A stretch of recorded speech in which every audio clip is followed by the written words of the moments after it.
You're listening to the More Than a Worship Leader podcast. Here's your host, Gary Durbin.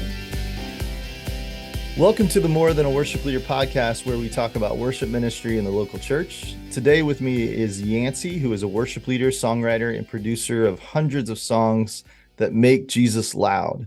Her Dove Award-winning music is all the things kids love and everything adults value. So welcome, Yancy, to the podcast. Hey, nice to see y'all. Or I should say, welcome back. Yeah, thanks for having me back. Oh, yeah. And I also have my lovely wife, Jenny, here today with us because we're going to talk about something I don't know much about, which is a woman's perspective of leading worship. So glad to have you, Jenny, on the podcast. I'm glad to be here. Well, Yancy, it's been a while since we talked. It's been actually about a year since we talked, and gotten this first season of the podcast launched. So here we are in season 2. So how has this last year been for you? Yeah, it's been good. Just walking things out step by step and having fun, always connecting with families and churches and just kind of coming alongside them to partner with them. So it's a lot of fun. Yeah. What does that look like when you partner with churches? Well, I mean, there's a couple different ways. So within the music that I write and create and the videos that I make, there's a lot of like worship resources that I'm making that a church can take and then go into their different children's ministry areas and classrooms and utilize those songs, those videos, some of those different trainings and tools and stuff. So on one hand, it's that just helping you make worship happen every single week. And then on another level, there's a live perspective to it. So whether that's leading worship at a special kids event or doing family concerts, I do a lot of Christmas concerts or seasonal, even spring, Easter themed things, and lead worship at VBS and camps and stuff. So, that's another side to partnering with the churches, is just to help their families be able to create a memory that happens to be centered around the gospel. And it's a whole lot of fun doing that. That's great. Yeah. Now, do you work with churches of all sizes and different areas of the country? Yeah, I mean, for sure. Anywhere, any size, any place, all the things, whatever denomination, like big, small, city, town, all the things. So it's been a lot of fun. I've been making music for 25 years and traveling and doing concerts and focused on kids and families, especially the last 15 or so years. And it's always fun to just go out there and meet people face to face and share my music and just the things that God's put in my heart with them. So, like I said, I've got Jenny on here with us today because I want to talk to you all about the woman's perspective in leading worship. I think hopefully this will be encouraging for the ladies who are listening to this, and I think it'll be helpful for all of us to hear this perspective. So when you hear that phrase, a woman's perspective in leading worship, you think about the challenges maybe or the advantages. What's some things that come to mind? Man, well, I think, goodness, this is like a loaded subject. And I'm like, I think it all depends on the day, the place, the scenario, the leadership. Like, there's so many things to it. But I will,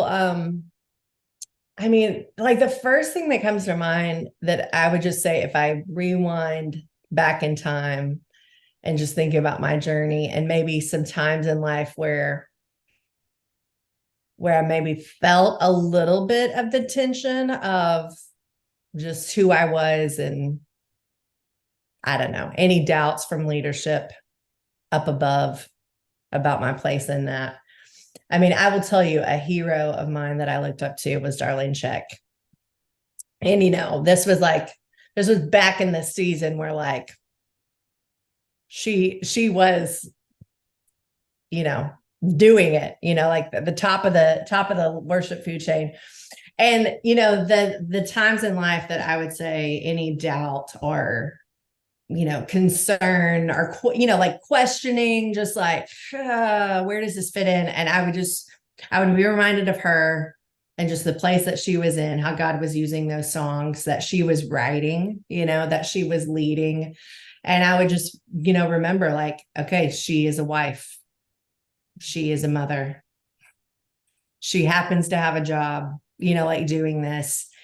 And clearly, like, I believe there's an anointing like on her, and a gifting that I believe is God given in that role. And so if I looked at those things, then it was like, well, who am I as just like a human to doubt that, and put my place in the shoes of these other people. And so definitely I would say for me, like, she was a hero and just an example that I looked up to realize that, like, yeah, God can call you and he can equip you, and he can also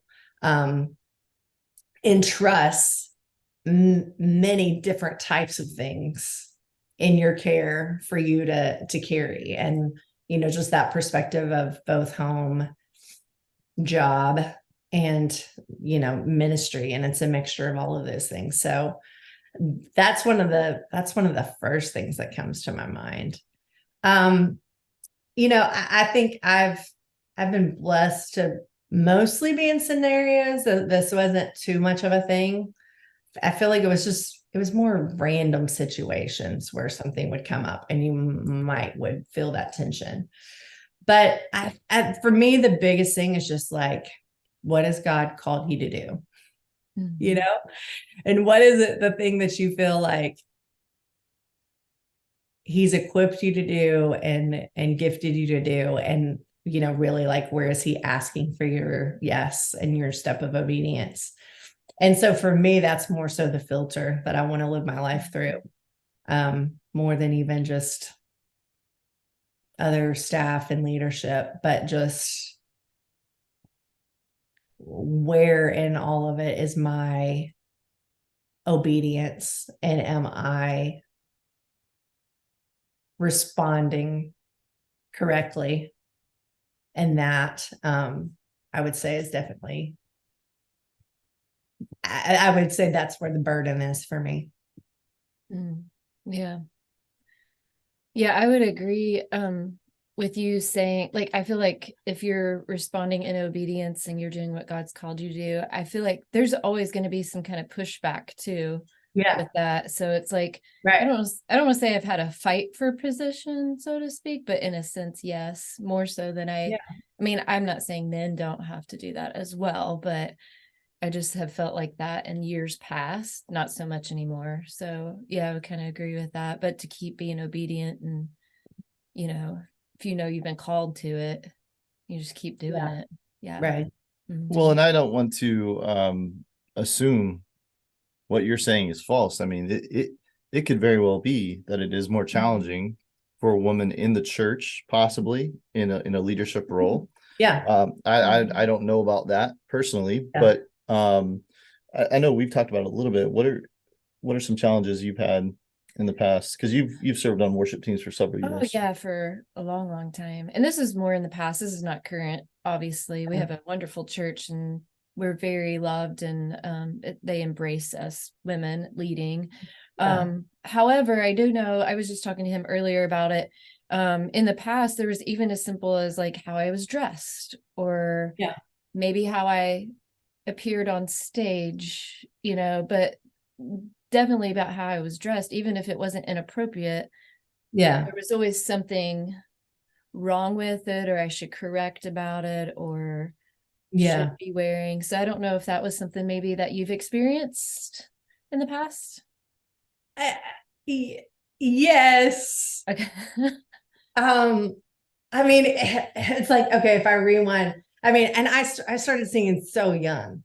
So like, and just serving worship teams and stuff. I remember, and I think I was just young enough that I don't even really know the full details, but I know I had been asked to sing in the main sanctuary, like on a Wednesday night for some special thing. It might've been Christmas related, but somehow they were bringing me in there. But I remember something was obviously said about like how much I moved on stage or something, because I remember my dad, who worked at the church, mind you, was very stressed about like how much I was going to rein it in.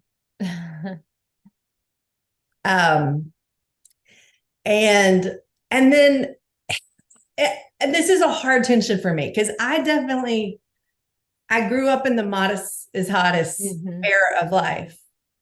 And, I see things on social media sometimes where I'm like, what are these reactions and responses that are before me? Because I certainly never felt attacked or victimized within that.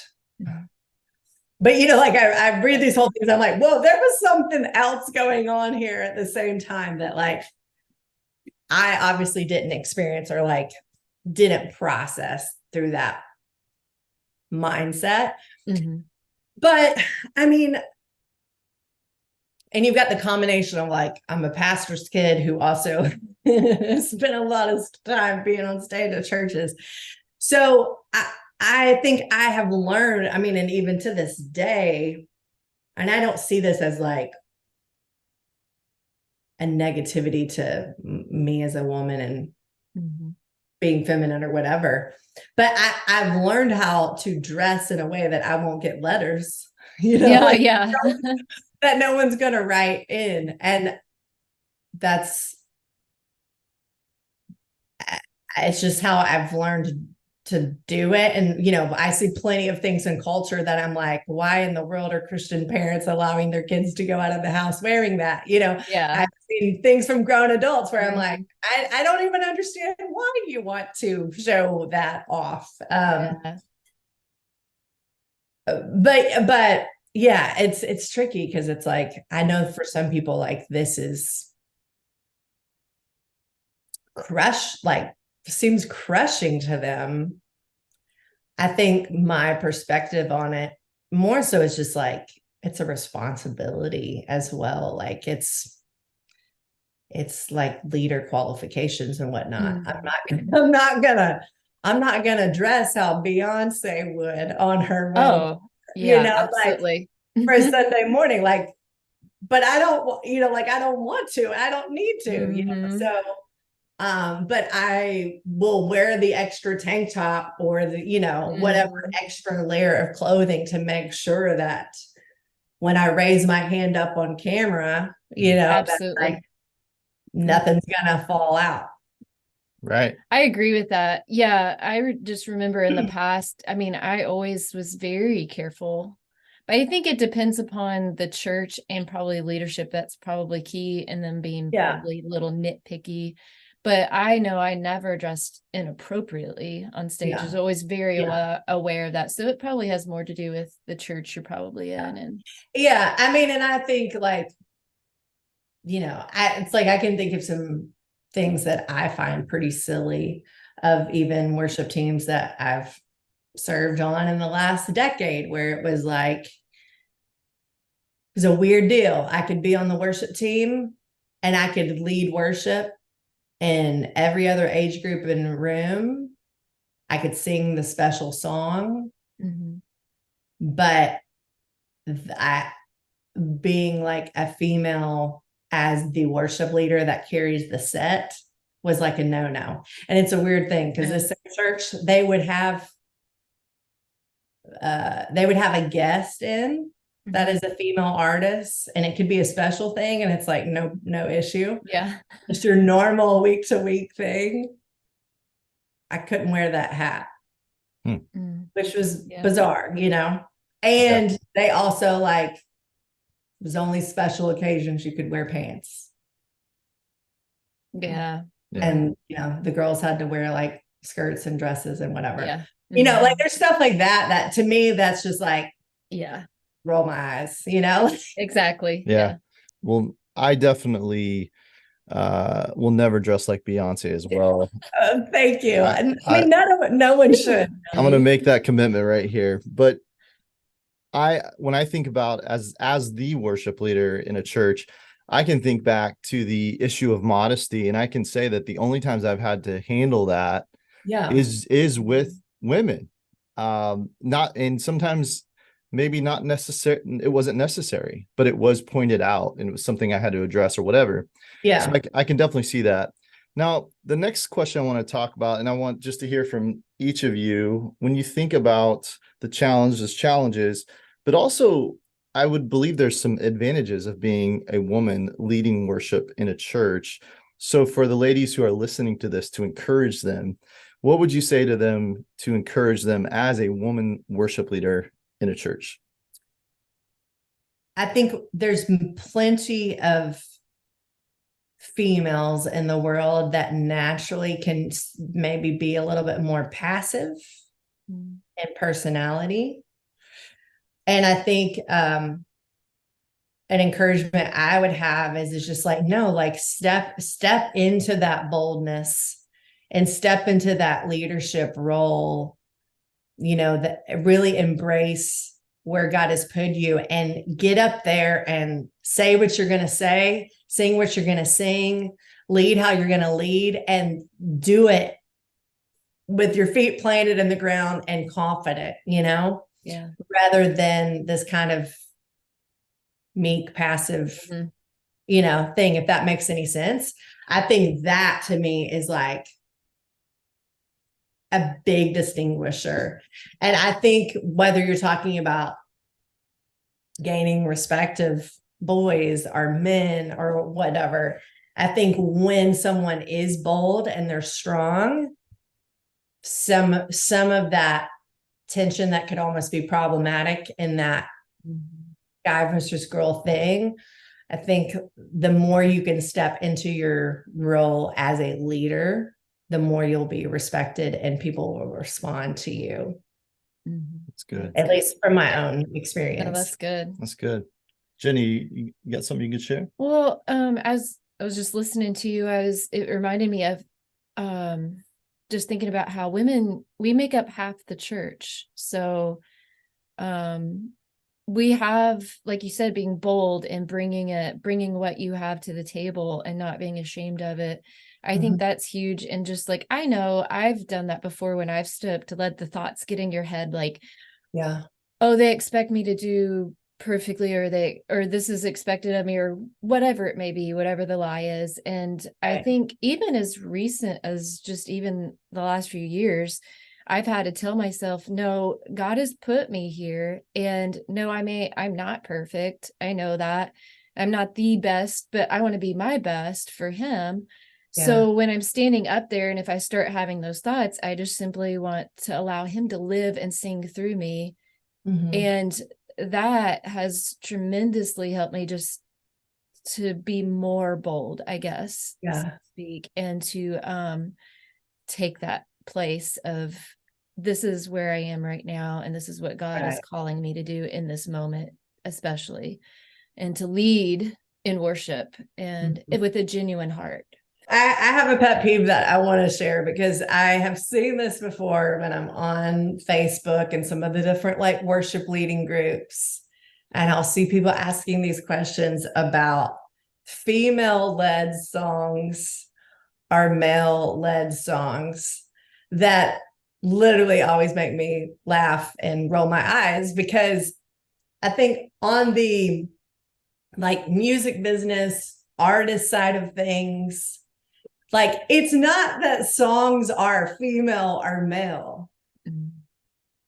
One of those two distinguishers wrote that song or was moved by the song, and the people in their camp decided, like, this is a song that person should record.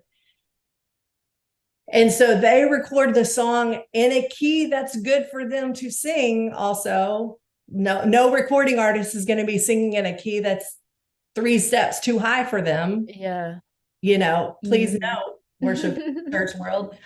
And so it's just, that is the distinguisher of how it happened to be that a female is leading that song on that worship album, or a male is leading that song. And so it makes me laugh when I see church people that think like, oh, well, because they had a male on that particular recording, we can only have a guy lead that. No, you can change the key of the song. Yeah. And a girl can lead the same song. You know, like I think it's like few and far between, and a very small percentage of when you find that like, no, it really just, that song, it works better for a man, or there's a lyric in that song where it's, you know, it's Christmas time and it's Mary talking about being the mother of Jesus, and that would be weird for a man to be stating, you know, like it's a small percentage. So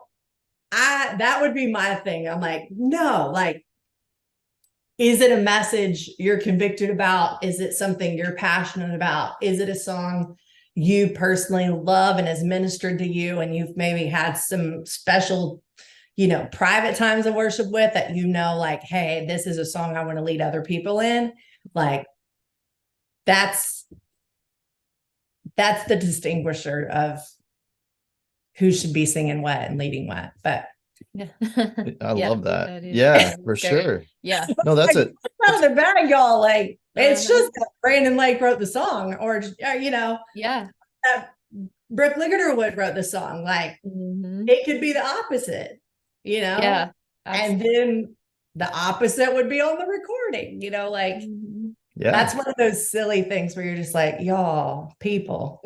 So that is a pet peeve. And then I do have another little encouragement that I will share. Okay. please Just do. for any female that's out there that, you know, for me, because I'm not currently like on staff at a church. I'm traveling to other churches, you know, kind of a parachurch ministry organization to partner and do stuff. And so, you know, there's times in life that my schedule is dictated super far in advance before things on our personal calendar get put there. You know, I've already contracted to be in another city and state on that day. I think due to traveling and whatnot, there's times in life that I'm missing a wedding, or I'm missing some birthday party, you know, like that just life is happening. And I recently even saw a lady who was on staff at a church in a ministry group on Facebook talking about this burden of like, she worked at this church, her son's in seminary, he was preaching his first sermon at another church, you know, in their area that particular Sunday. And, you know, her pastor where she works was not willing to let her miss that Sunday morning to go, you know, experience her son, and just some tension there and all of that, which I totally get, because, you know, I have missed the first hockey game ever of, you know, my son being on his first team because I happened to be contracted to be in Indiana that, you know, particular Sunday. And, you know, and so it's just like life happens. And I have shared this verse with people that are more famous than myself and have greater accomplishments than myself. But it's just a scripture in the Bible that I cling to in some of those moments, and know that some of those that are listening today that, you know, had something tied to work or tied to serving at church that prevents them from showing up for something else on the calendar, and the guilt trip that can go along with that. And so just want to share this to encourage. Matthew 19:29 says, everyone who has left houses or brothers or sisters or father or mother or wife or children or fields for my sake will receive 100 times as much and will inherit eternal life. And so again, if I kind of circle back to like one of the very first things I said today, it's just, what has God called you to do?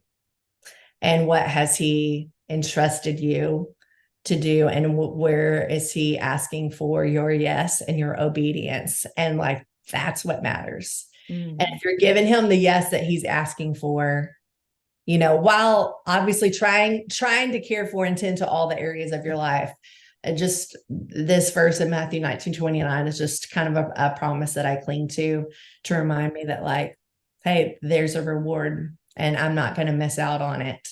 Yeah. As long as I am walking in obedience.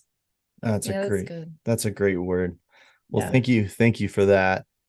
I love what you said about the worship of God, and the songs of worship of God are not just one gender dominated. Yeah. And that's our God too. You know, you think about, go back to Genesis 1. We were all, male and female, made in God's image. We see even the feminine side of God in Hosea 11, Isaiah 66, Matthew 23. Yeah. These are all things that we have to take into account and remember. And I hope that any women who are listening to this that have the privilege and responsibility of leading worship in a church, that you'll be so encouraged, so empowered. And like Yancy and Jenny has said, God has placed you where you are. Mm-hmm. So go for it, Yeah. So love his people and serve his people. Well, thanks again, Yancy, for coming on the podcast once again in season 2. Maybe we'll go for season 3. All right, let's do it. It's been exciting to see what you're doing, continuing to love the Lord with ministry and minister to the churches out there. We were talking about songs. I love your cover of Holy Forever. Jenny just led that at our church just this last Sunday. So it's a special song. Yeah. And then I want to remind the listeners about Yancy's book called Sweet Sound. That's an awesome book you need to pick up.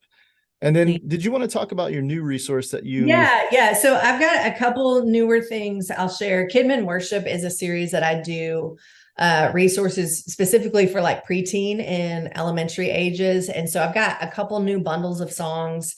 Volume 7 and Volume 8 have my versions of Holy Forever and Fear Is Not My Future, which I think is just an important song for this generation. I love watching the light bulbs go off in kids' eyes as they're singing those words. And so just quite a lot of worship resources, lyric videos, motion tutorials, chord charts, kind of everything you need, whether you're doing Sunday morning worship or even like a kid's choir performance. And so check out kidminworship.com to learn more about that. And then also kind of new last year or so is a Christmas musical, Best Christmas Song Ever with Yancy. I did this for Lilinas Music, a choral publisher. And so this is a 30-minute easy Christmas musical with 5 new original songs written just for that. Would love for you to consider that for the upcoming Christmas celebration. And you can go to yancyministries.com or follow me on social media, Yancy, not Nancy, for more info about those things. A special thanks to Yancy and Jenny for sharing their thoughts and heart on this subject. I hope you'll check out Yancy's resources and also go listen to Jenny's album In Him on all the streaming platforms. As we've heard here, whether you're male or female, listen to God and take those steps of faith into His calling for your life and ministry. Here's what I said about that in my book. God is calling you to do more than lead songs. He's calling you to be more than a worship leader. If you're anything like me, this may scare you. I wanted to stay in my comfort zone, but as my heart drew nearer to God's, I couldn't stay. I had to be more in the lives of people. Thanks for listening to this episode. Please add this to your podcast list, review it, and share it with others. And don't forget about Gary's books, More Than a Worship Leader and More Than a Band, available on Amazon today.